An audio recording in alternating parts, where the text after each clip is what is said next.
Hello. Okay, so I was exaggerating with the destroyed bit, but I recently remembered a study about feminists, which I will link below. Now, they only surveyed 531 people, so not quite enough to destroy the stereotypes that feminists hate sex, hate men, and are really angry lesbians, but the results definitely will make you question what you think of feminists. If you aren't one, that is, or know a lot of them, this won't be shocking to you at all if you are a feminist. So, here's a quote from the page. They found that having a feminist partner was linked to healthier heterosexual relationships for women. Men with feminist partners also reported both more stable relationships and greater sexual satisfaction. According to these results, feminism does not predict poor romantic relationships, in fact, quite the opposite. They also found that feminist women were more likely to be in heterosexual romantic relationships than non-feminist women. So, yeah, maybe we should start accepting that feminists aren't evil and can actually be beneficial. Before I end the video, I'd like to let people know that I'm also including a link to a study that I feel perfectly describes the men's rights movement. So you can take a look at that, if you want. So, bye.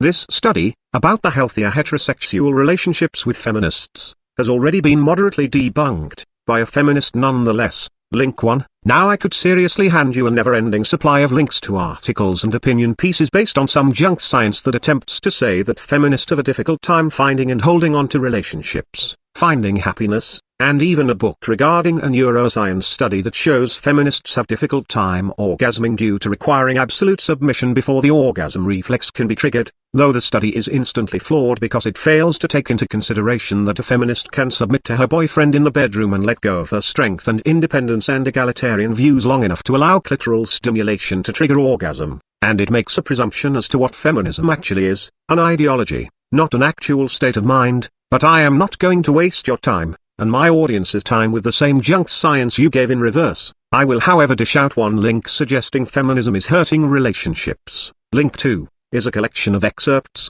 or at least I think it is a collection of excerpts. It might be a complete chapter, from Amber Paulick's book Objectivist Sexuality, An Outline for Happily Ever After, where she makes the claim feminism is hurting relationships because women naturally crave masculine males, and feminism is poisoning masculinity, turning masculinity into a dirty word, and making men part with some portions of his masculinity that actually benefit women. If feminism had any bearing on an individual feminist's love life, I imagine there is one possible argument to be made, and that is, how can you find a truly loving long-term heterosexual male partner, when your worldview teaches you day in and day out that you live in an oppressive world that demonizes you for being a woman, and that privileged piece of shit laying in bed next to you, so blind to his privilege, can't possibly understand your special and unique pain, and will probably just end up raping you or one of your friends or your kids, because that's what males do. How can you truly love and trust him? Come on, you know how those males are predestined to rape anything that moves, and they're always cheating on women because they're ruled by their dicks, and patriarchy, of course. Patriarchy is going to interfere with your relationship. You find yourself unemployed, and he's going to start paying the bills, and that'll make him want to start putting his foot down and taking charge. He might even get violent. You can never really trust him. He probably doesn't love you anyhow. He only loves your tits, your pussy. He objectifies you. You're nothing but a real sophisticated blow-up doll. I believe feminism drives a lot of those ideas into a woman's head, making her fear and distrust males, capitalizing on the natural inborn fear and distrust both sexes have for each other, and I imagine those subconscious thoughts may start to manifest into actions that can ruin a relationship. An example of what all this victim worship, victim culture, patriarchy hysteria, can do to a woman, I would link you to Sale Palani's video where she talks about preferring to live in a gender-segregated society. But you've already seen that video. It's where I discovered you, and you have that one feminist's comment, who I will not identify or she will go apeshit swearing I am slandering her again and taking her out of context, which also deeply considers a segregated society,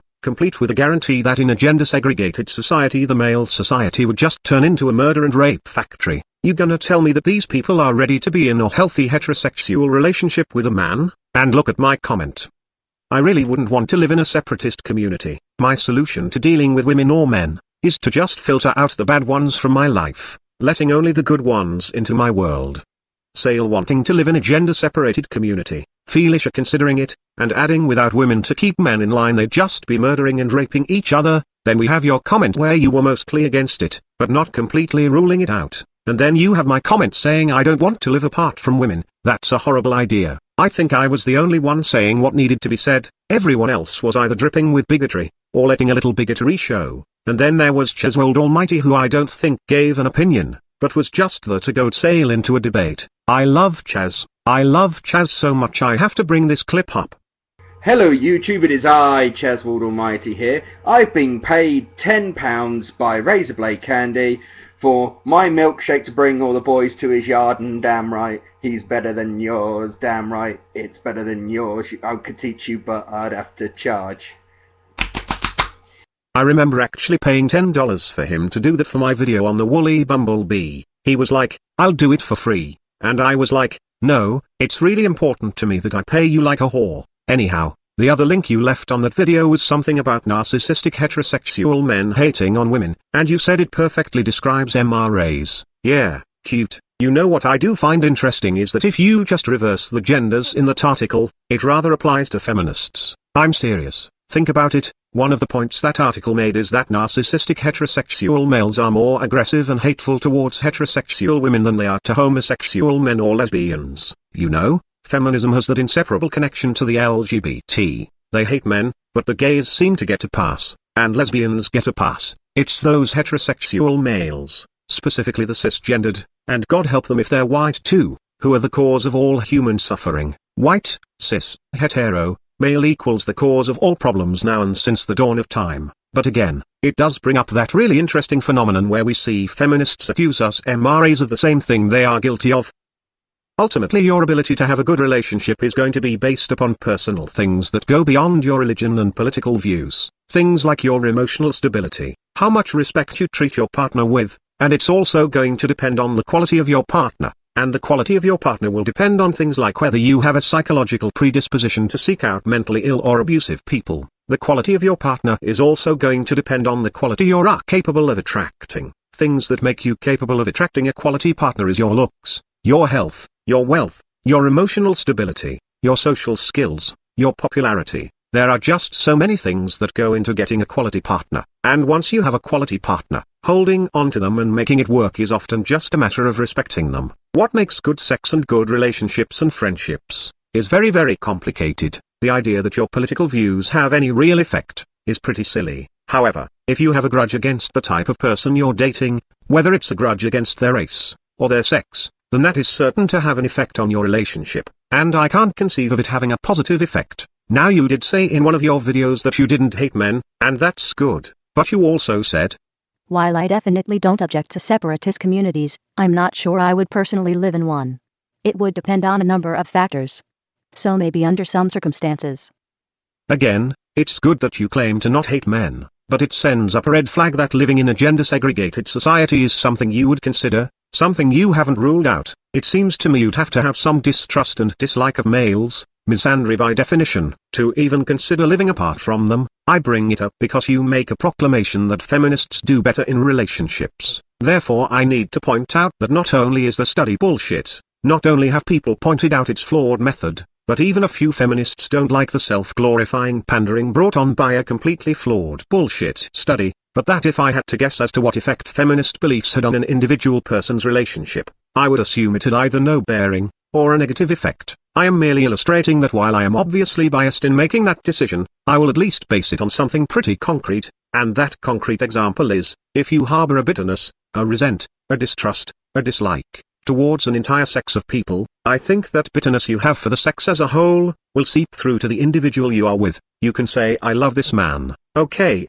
but if you have some bitterness and distrust of males in general, I think that sexism is going to rear its ugly head here and there. And that is going to have a negative effect on the relationship. I will say this, I believe a feminist is just as capable of having a healthy relationship and sex life as a non-feminist, so long as she holds no resent and bitterness towards males. 99 point something% of feminists claim they don't hate men, they have no bitterness, they absolutely love men, and I think a very high percentage of them have themselves convinced of this bullshit, but you can see pretty quick, that while their words say one thing, their actions say another. The fact you claim you don't hate men, yet would consider maybe living in a sex-segregated society is evidence that you might really do have some hatred towards men. Now let's address the reason you even made that video. You were trying to destroy feminist stereotypes. Okay, well, where did those stereotypes come from? Let's go over some of the popular ones. 1. Feminists are lesbians. Well, I'm sure not all feminists are lesbians, but I'm willing to bet with only a few freakishly rare exceptions,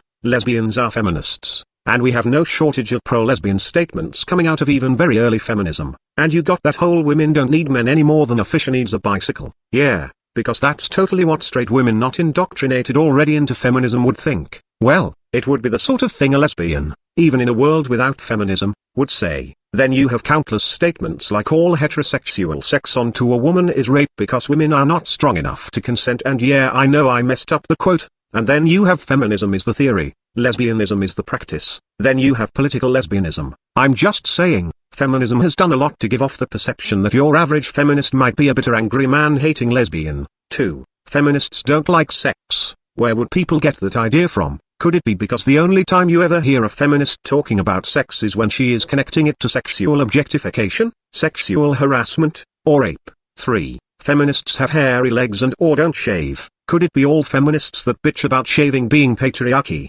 Seriously, that's one of the most common feminist gripes here on YouTube. I think the most common issues YouTube feminists tackle is rape and rape culture, sexual harassment and rape culture, slut-shaming and rape culture, and how our patriarchal system expects them to shave and wear makeup and dress, so their looks and rape. That's almost everything any feminist on YouTube has talked about. So yeah, the whole shaving is patriarchy is a pretty common belief. Here are a few examples.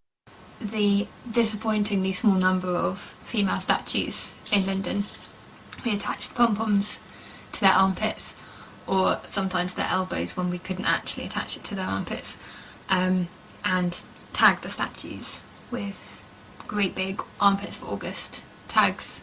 So the campaign is based around body hair activism. Hello viewers. The picture I'm about to show you may seriously disturb your notions of femininity and beauty. I wholeheartedly refuse to apologise if you find this picture gross, icky, ugly, or disgusting.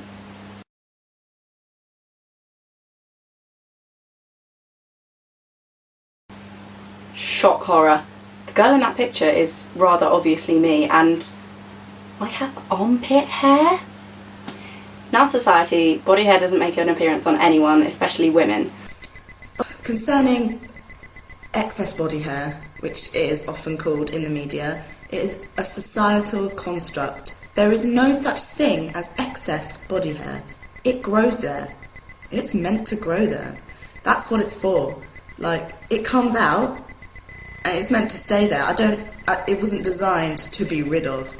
But that is what society would have us think. Never going to get a woman on the front cover who's got hair and it's acceptable. Now, why would this be? Quite frankly, it's because of the amount that the beauty industry stand to gain from making women feel like their body hair is unacceptable, that it's not sexy, that it's something that should be banished in order for them to be attractive. So they come up with phrases like Venus's phrase, like, reveal the goddess in you. Seriously, like, we're told that it's more natural and we'll find our inner beauty and our inner selves if we, like, buy this, like, packs of razor blades with strips of fucking aloe vera or God knows what else, like, plastered to the side of it, like, turning our bodies into a battlefield against unsightly hair, because we want to be natural and smooth, even though that's not natural at all. And this is what I like for. It's winter and I'm lazy and I don't see the point in shaving.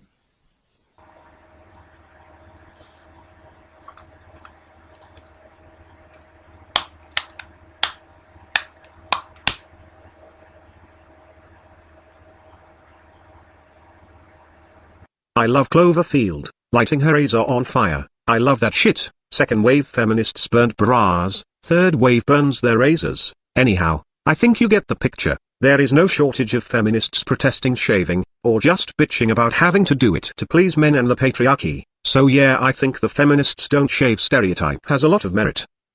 4. Feminists are man haters. Well, maybe if feminism wasn't just a bunch of women crying and whining and blaming men, often by proxy of patriarchy, they wouldn't have gotten that reputation. 5. Feminists are ugly. Well, if you don't shave, don't wear makeup, preach that fat women should take pride in their fatness rather than working to have a healthier body, and proclaim standard, real, notions of beauty are a patriarchal conspiracy, you tend to get that rep. Oh, and one more thing, if you are a heterosexual woman that really likes sex, living in a segregated society away from men probably would be a nightmare. So when some women claim they want to do that, or might consider it, the first 3 things that come to mind is that she either doesn't like sex, or doesn't like sex with males, or hates males. So that's evidence for number 1, number 2 and number 4. I'm just saying, the evidence that these stereotypes have some backing, is all around us.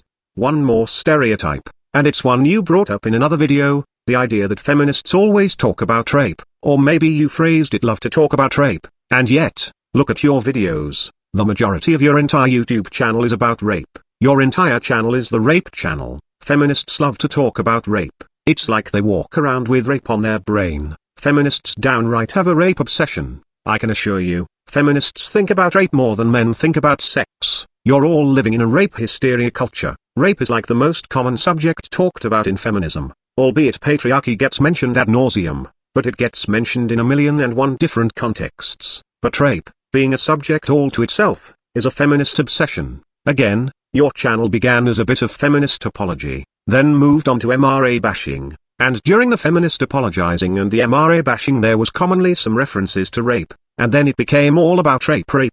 When feminists are not talking about rape directly, they're talking about it indirectly, but it's always there. Rape culture, rape apologist, rape supporter, rape enabler, rape.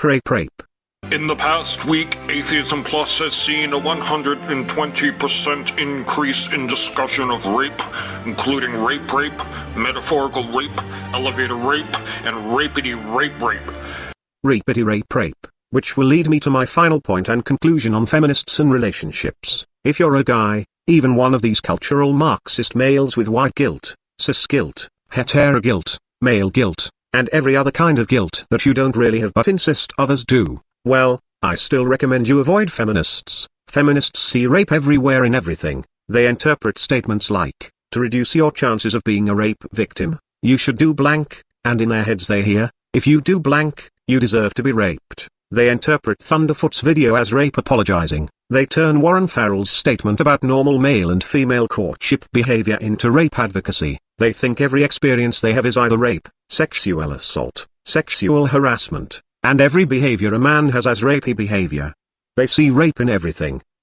It's Cold Outside by Bing Crosby and Doris Day. Most people listen to this song and imagine it's about a nervous and reluctant young lady being charmed by her date to stay the evening at her place for some intimacy. Feminists call it a date rape song. And for those of you who think I'm kidding, all I can tell you is, learn to take my word for things. If you're a guy you need to worry about things like false rape allegations, you have a romantic evening planned. You have your champagne, your classical jazz on an old LP that you just can't wait to show off to her, you got candles ready, you're preparing a meal to show off your cooking skills, you have Gone with the Wind, Casablanca, Citizen Kane, and even the silent film Nosferatu. You got all these old classics you can't wait to show her and talk about, and you plan on doing everything in your power to charm her into staying the night. Every time she wants to call it a night, you're sure to top off her wine glass and tell her how about one more song, maybe one more dance. And she's going to wrestle with self-control. She wants to say, never on a first date, but at the same time, the champagne does taste good. The buzz is feeling great, the music is sweet, she looks at you and knows what a seductive little charmer you are. She knows if she stays too long that you're a grin, and your graceful dancing, the booze which keeps tasting better by the hour is going to lubricate her, loosen the chastity belt right off of her. She knows if she doesn't leave now, she might reach the point of no return, and give in, and give up her innocence to you, but she might feel in the mood to flirt with self-control tonight. Would you rather be on a date with a woman that thinks It's Cold Outside is a song about a charming man courting a nervous hesitant young lady, or a song about date rape? I want a classy woman that understands what romance is, not some man-hater with rape hysteria that has to demonize every part of normal courtship as patriarchy, misogyny and rape. And personally I'd be afraid to go on a date with a woman that thinks that's a date rape song. I wouldn't want to go to jail for her refusing to take responsibility for her decisions, and I wouldn't want my reputation ruined by her going around telling everyone I raped her. Caroline Luby published an open letter to the school's president, Susan Herbst, in the Feminist Wire, where she claimed the school's mascot looked all rapey and stuff. Non-feminists laughed hysterically at the nonsense. The Feminist Wire stands behind her, because a two-dimensional wolf's face is clearly what rape looks like. Pepe Le Pew has been heavily criticized by feminists for being rapey and encouraging rape, and turning rape into a joke, and rape culture yada yada yada. If you don't believe me, just Google the words Pepe Le Pew and rape.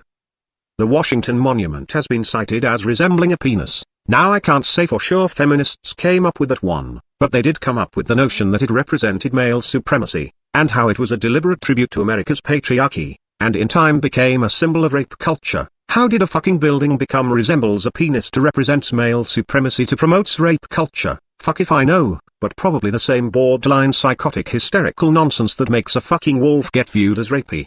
This looks like a forest to me, just a bunch of trees, but to a feminist it's a bunch of long erect penises waiting to rape her.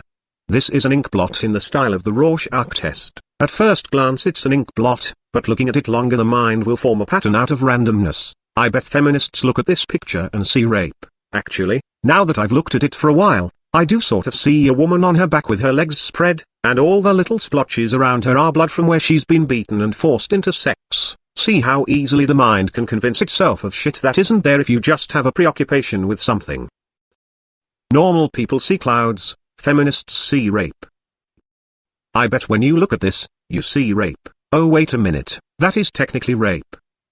The point is, not only would I not recommend men not date a feminist, I would recommend he not even talk to a feminist, even if he is a male feminist mangina. Remember that poor guy in Dublin who made the mistake of thinking he could politely ask feminist Rebecca Watson for a cup of coffee. You remember how that shit turned out, and there are many more feminists who've done the same sort of thing. However, if you're a male feminist and some rape hysterical feminist burns you with claims of sexual assault, sexual harassment, rape, or just gets on YouTube and talks about how inappropriate you were being, I can't say I have a lot of sympathy for you. After all, you support feminism, you support an ideology that brainwashes these women into thinking everything is rapey, and you support a system that takes a hysterical rape-obsessed woman's word for everything and finds you guilty for having a penis, so you are rather asking to get banned.